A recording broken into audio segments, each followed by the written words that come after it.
Mister കുഞ്ഞുഞ്ഞിനോടൊരു കാര്യം പറയാനുണ്ട്. എന്താ കമല? അത് കുഞ്ഞുഞ്ഞിനോട് തനിച്ചാ.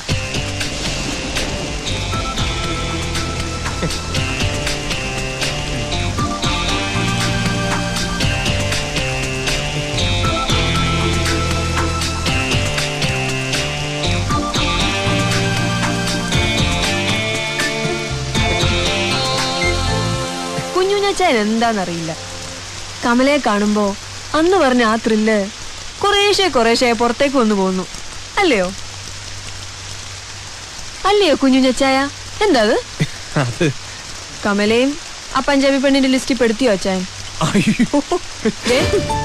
അടുക്കളയിൽ ഇറച്ചി മുറിക്കുന്ന കത്തിയത്. ഇനി ആ ത്രില്ലും കൊണ്ട് കമലയോടൊക്കെ വന്നാ ഇവൻ അച്ചായന്റെ പൊള്ളക്ക് ചുറ്റും. ഈ കമല കുഞ്ഞുഞ്ഞിതുവരെയും കാണാത്ത പുതിയൊരു തരം പെണ്ണ.